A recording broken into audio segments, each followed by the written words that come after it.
Hey everybody, it's Charlie from Daily Motor, and the BMW X5 is one of the best all-around jack-of-all-trades vehicles on the market here in 2024.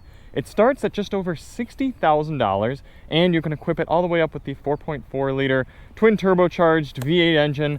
Actually, I mean, you can go all the way up to an X5M competition, I suppose, get crazy amounts of power and terrible ride, or you can be all the way down at the bottom with the very good V58 turbocharged inline-6 engine, or you can choose a little bit of the more environmentally friendly option right here in front of us, the xDrive50e. We get the inline-6 turbocharged engine paired up with a 19.2 kilowatt-hour battery pack and electric motors, giving us plug-in hybrid capability up to about 40 miles, or actually in our highway kind of worst case situation testing, 45 miles of battery only testing.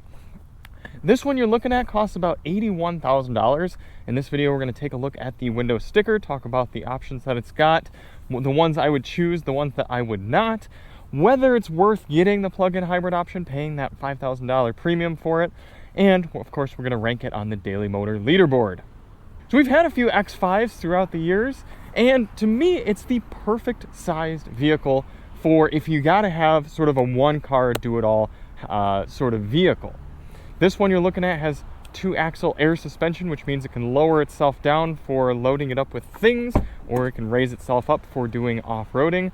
Although we don't have a tow hitch on it, you can get up to a 7,200 pound tow rating with the X5 in general. But if you get the plug-in hybrid version here, because it is a little bit heavier, you're dealing with, it's a very specific number. It's just over 5,000 pounds. I'll put it down here below, but still a very usable amount of towing capacity. In fact, we picked up a motorcycle once with the xDrive50e, and it pulled really, really well.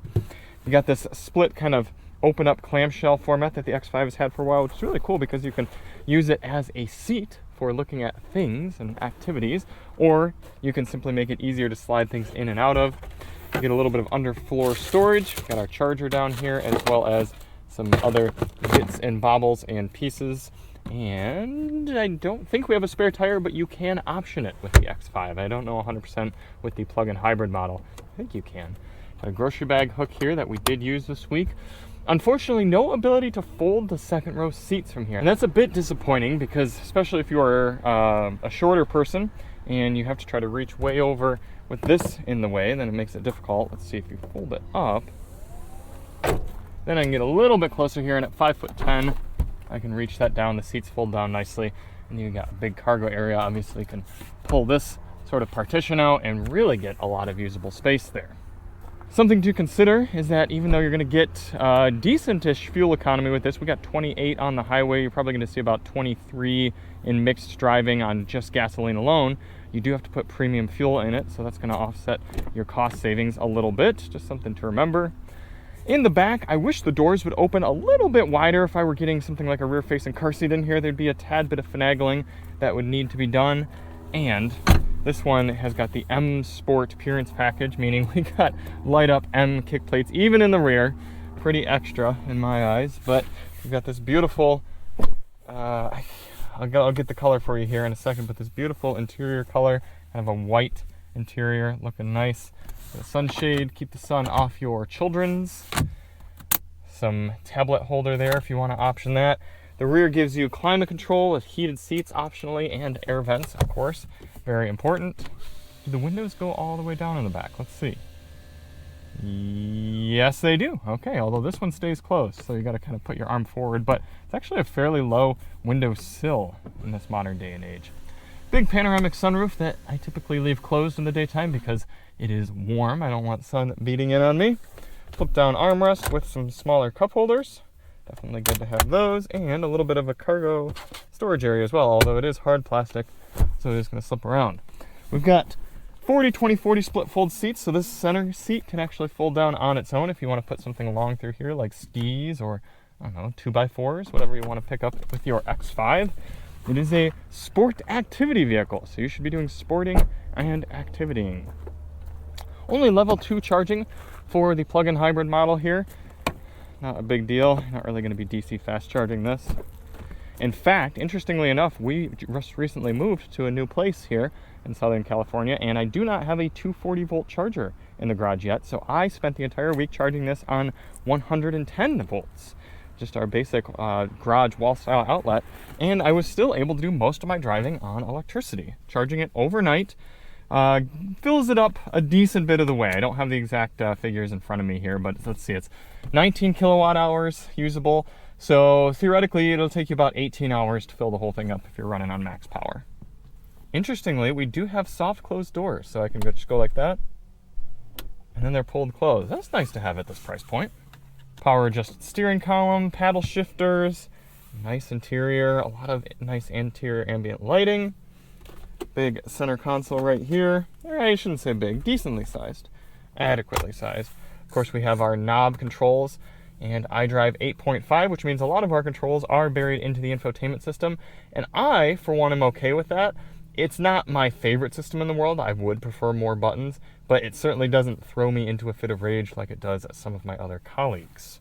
I think once you kind of spend time getting used to how to use it, using a lot of the voice commands, using the rotary knob, it works pretty well. The only small annoyances are things like the other day Alyssa was changing her seat controls right here, and they come up, and you can have them. Obviously, you can disable that as well, but when you start touching the seat controls on the side, it brings it up on the screen and shows you what you're adjusting, which is nice. But that took away my ability to change the climate control, because I always be clicking here, and then she'd touching her seat, climate, seat, got a little annoying. And then also, if you have the backup camera going and you're backing out of your driveway, you can't change the climate controls either. But I do find that kind of as I live with the vehicle more and more, I simply have automatic climate control going, set at about 70 to 73 depending on how warm I am, and the car takes care of it itself without me needing to go into the climate controls. Other than that, with this large screen, we've got wireless Apple CarPlay and Android Auto, and it comes up nicely, takes up the whole screen, so that's been really nice to have. And this Harman Kardon sound system is remarkably good. It is one of the best Harman Kardons I've heard. If you want to see a dedicated review on that, check the link below. I have been super satisfied with it, and even though you can't get the Bowers & Wilkins system on this, I don't think that's a big deal, because I think the Harman Kardon is absolutely good enough, especially for the price.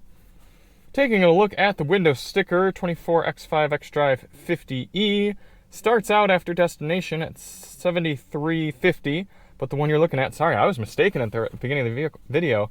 This is an $88,000 car, and that's a bit unnecessary in my eyes, because let's go through the options here. The Brooklyn Gray Metallic, $650. That's not a big deal, because I would get the green color that you can get with this car. That also costs $650.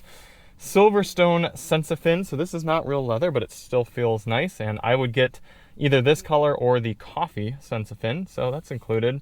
Driving Assistance Pro package. BMW has some really good active lane keeping and semi-autonomous driving in this package. So for $2,100, I would get that. I would not get the M Sport package. I don't need the 21-inch wheels or the Shadowline exterior trim or the this headliner or anything like that. So I'd save about $3,000 there. M Sport Professional package, the illuminated kidney grille. I don't need that. Save another $1,000. Don't need, well, parking assistance package. I do like the surround view camera, because if you look here, where's our button? Right here. No? There we go. It's nice having the 360 view, and you can kind of move it around and look at different ways, so many different camera angles and stuff. The 3D view, you can move it around, see if there's any kids' toys left around you. So I would probably pay the $1,000 to get that on there. Don't need the executive package, giving us things like this glass shifter control and the glass rotary knob and more LEDs and gesture controls. So I would do without that, but I would get the premium, I think it's called the premium package if you don't get the executive. That costs about $2,000, gives you some of the important things. Don't necessarily need the heated rear seats or the 4-zone climate control, and don't need that M Sport package. So I built out kind of my ideal X5 xDrive50e, and you're looking comfortably in the mid-70s as opposed to 87 like this one. Now that being said, I could save about $5,000 and get the non-plug-in hybrid, and we'll talk about that a little bit more as we're driving and near the end of the video, whether that's worth it to you or not. I think it makes a little bit more of an argument here in this car than it does in something like the Toyota RAV4 and RAV4 Prime. But without any further yapping, let's throw it into gear, get on the road. You're only getting all-wheel drive with the plug-in hybrid models, and that's fine to me. I think a lot of people are going to prefer having all-wheel drive. in this car, and I gotta say, it rides really nicely with the adaptive air suspension. Would be even better without these 21-inch wheels, but throughout the week that we've had this car, both myself and Alyssa have commented on how smooth, comfortable, and quiet this thing is. And I appreciate having Alyssa's perspective in the cars because I get a new car every week, and she usually doesn't have anything to say about it. I mean, maybe a quick comment of, oh, this looks cool, or something, this, that, and the other. But she talked at length about how comfortable these seats are and how quiet this X5 is. And that goes a long way to me, because obviously I have to tell you what I think about the car, but she doesn't have to share her opinion. So when she does have one, I find that it's notable to me. Something that has surprised and disappointed me with my time here in the X5 is it's not as smooth coming off the line as you would expect it to be. Most times you're getting an electric vehicle and it's the accelerator is so well calibrated as you leave a stoplight or a stop sign, and it's a very calm, streamlined departure from a stop.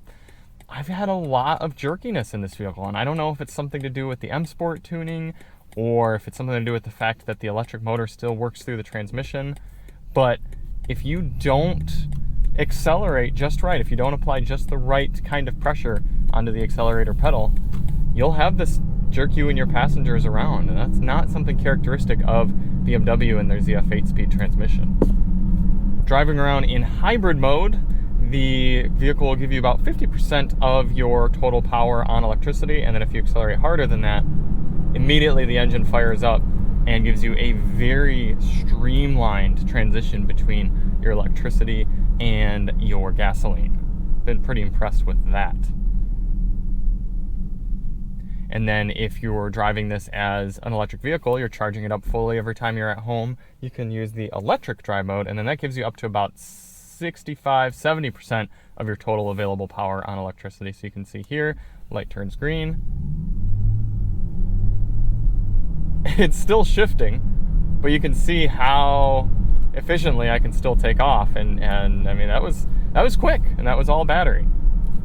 And then if I want to save my battery, I can press this battery button, and then it holds it. It just drives as a normal hybrid vehicle and keeps my battery level at what it's at.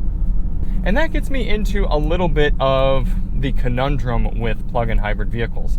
Plug-in hybrids work excellently for those of us who are a bit nerdy about our car ownership experience, because when I've had this X5 around, I've been monitoring my charge situation and thinking to myself, okay, well, I got to do about 70 miles of driving on this trip, and maybe about 40 of it's going to be highway, so I'm going to use electricity until I get to the highway, and then once I get up to about 65 miles per hour, I'm going to turn it into battery hold mode, drive on the highway using gasoline, because that's going to be the most efficient use of my gasoline, and then when I get off the highway, I'm still going to have some battery to use, and then I'm going to plug in here while I'm at this location. I'm going to be able to get a little extra charge, and then I'm going to get back home, plug it in. There's a lot of this planning that goes into it because you do have that finite resource of a smaller battery. But that's not the way that most Americans choose to use their vehicles. The data has shown from years and years of plug-in hybrid ownership, now that we've had plug-in hybrids on the market for over a decade, most plug-in hybrid owners, they just drive it as a normal hybrid. And I know, all of you in the comments are going to come in and be like, no, I drive my plug-in hybrid almost every day, and I barely use any gasoline. It's great. I charge it all up. I'm a responsible owner. I get that, and I believe you, and trust me, I would do the exact same thing. But most people, the people who are not nerding out about their vehicles, and they're not watching YouTube videos about cars in their spare time, those people are not responsible plug-in hybrid owners, and they simply want to go about their day and think as little about their vehicles as possible. I mean, we're talking about people who might not even change their oil on their gasoline cars. I mean, we're talking about ignorant owners. So if you tell them that they have to get home and they have to plug in their vehicle, they have to take that extra step, they might be convinced to do that, but they're not going to be engaged enough to think, okay, well, I am going to drive in electric mode here for this little bit of time, and then I'm going to drive in charge mode this time, and then maybe I'm going to park in a certain area of this parking structure so that I can take advantage of the charger, and I shouldn't charge here because that's 38 cents per kilowatt hour, whereas if I charge at home, then it's going to be 25 cents per kilowatt hour. And if I sign up for a prime rate at my house, then I'm going to be able to charge for less at night, but I don't want to charge between 4 and 9, so I'm going to use the vehicle's built-in charge planner so that it doesn't charge between these times. No, they just want to use their car. They just want to get in and drive and get on with their lives. So if they get a plug-in hybrid, this 50e, they're probably just going to drive around in hybrid mode and let it do its thing. And once the battery depletes, they're going to charge on gasoline. They're going to go until they have to get fuel again. So I'd love to sit here and tell you that the plug-in hybrid version of any car is the better one to go with. But when you factor in the added cost of most plug-in hybrid vehicles compared to their just gasoline counterparts, it's really hard to just look at the numbers and tell you that this is the better version to buy as opposed to just the 40i, I guess it'd be the xDrive50. Because you get the same core engine, but this one has to lug around more weight when you're not driving on electricity. So yes, I can charge at home and save some money that way and save the convenience of having to go to the gas station quite as often, but I still have to have an at-home charger. I still have to charge it at home, and I have to spend $5,000 extra without any sort of incentives in order to get this version as opposed to the normal gasoline version. And I did some quick math, and if you were able to drive about 6,000 miles a year on electricity only, charging at home with this version, it would take you 12 and a half years to make up that $5,000 cost difference between the non-plug-in hybrid version of the X5. That's pretty hard to justify right there. I mean, how many people are going to own their X5 for 12 and a half years? Now, a few caveats with that. One, a lot of times you can get tax incentives or even just money off getting the plug-in hybrid version as opposed to the gasoline. Now, if that's the case and you can shrink that delta a little bit, it may very well be worth it. Next, if you have some sort of free charging, whether that be at home or at work, maybe you have solar or chargers at work or something like that, then absolutely you can swing that pendulum further in the favor of the plug-in. And also, it does depend a little bit on your use case. If you're rarely taking highway road trips and you're pretty much only doing your running around at home, you got a level 2 charger at home already maybe, and so you're charging up, and so therefore every time you leave the house you're virtually full on charge, then yes, you can further swing the pendulum that way. And lastly, I do understand that there is a certain novelty and a certain luxury to having the smoothness, the quietness, and the convenience of the plug-in hybrid aspect. So I get the argument that it actually makes a little more sense to pay the premium in this car than it does for something like a more practical vehicle like a Toyota Prius Prime or a RAV4 Prime or the Hyundai plug-in vehicles, the Sportage or whatever. I mean, at the end of the day, this is a BMW. It's a luxury car. So if you want the luxury of having a plug-in hybrid, then okay, I'm not here to tell you don't do it. I'm just telling you that from a strictly financial perspective, it's very rare that you're going to save money by buying the plug-in hybrid. Now, leasing might be a little bit of a different story because we factor in some federal tax credits there, and when I checked this, it's only $90 a month extra to lease the plug-in hybrid versus the base gasoline car. So that's $3,000 over the course of the loan. You're still not going to make that up, but maybe that'll change here in the future and the lease will make more sense. Here's a little bit of the driving assistance in action. You can see taking it nicely around this corner for us. Really confident in keeping within the lines and even doing lane changes for you. If I want to change over right here, just hit the blinker and the car checks to make sure it's safe and moves right over. And it's really helpful if you're in something like a traffic jam or something like that, where the relief of having the car do some driving for you takes so much strain and stress off of you. I think it's worth spending a little extra money for that package. The X5 is quiet in nearly all situations. However, I have picked up on some remarkably frustrating road noise from the wheels. Probably the wheel tire combo with these 21s and the run flats. And listen,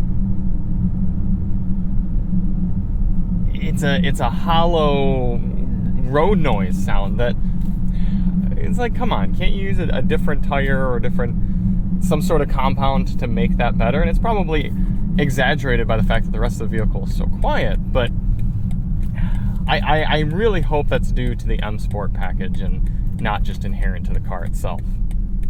Now I've got to take a moment and acknowledge and show my appreciation to BMW for putting the inline 6 in the plug-in hybrid model. Because go into Sport, go into S, and mat the accelerator, and it takes off. And it is remarkable how flat the adaptive air suspension keeps this car. And you can hustle it and you get the sound. I mean, you're not paying a penalty for getting the eco-friendly version. You got the paddle shifters. And if that subtle sound of turbocharged inline 6 is not enough for you, BMW, which I appreciate they give you the option, gives you the option to go into driving settings and turn on iconic sounds, and then you get a little bit of fake noise augmentation. It's subtle, but it just livens it up a little bit. And again, since it's artificial, I'm glad they give us the option to turn it completely on or completely off. But we get a sport-tuned exhaust with this M Sport package as well. But it's just so cool having the plug-in hybrid with the inline 6. That's definitely nice. So I am quite a fan of the X5, and I really do like the plug-in hybrid as well. However, even myself, being an electric car enthusiast, I don't know if I'd pay the extra for this. The normal 40e is such a, or 40i rather, is such a good car. I don't really think that the extra money is worth it. But again, if you fall under one of those situations, whether you want it for the convenience and the luxury aspects, or you can actually make the dollars work for you, whether that be an upfront cost or in charging, by all means, go for it. It's a very compelling product. But more compelling to me is just the general X5. I think this is one of the best vehicles on the market. If you have the means, if you're looking for something under $100,000 and you need a do-it-all one-car vehicle, X5, baby. I love this. Before we wrap things up, let's put the X5 on the Daily Motor Leaderboard.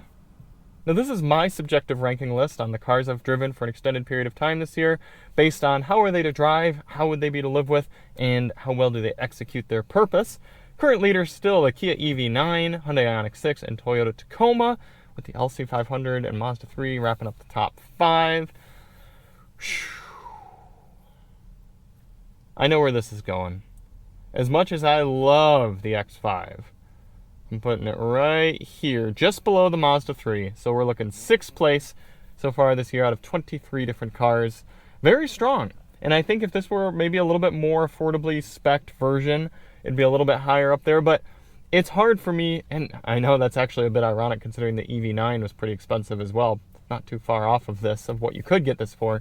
But the models themselves represent a little bit of a different use case. And it's hard to put a luxury vehicle way up at the very tippy top. But I do really like the X5. I think it provides a very compelling ownership experience.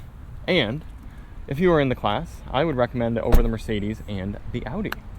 So thank you all so much for watching. If you do want to see more on the X5, check the link below. Like I said, we've got dedicated reviews of both the Bowers & Wilkins and the Harman Kardon sound systems.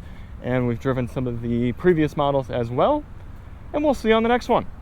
I'm Charlie from Daily Motor, and as always, drive on.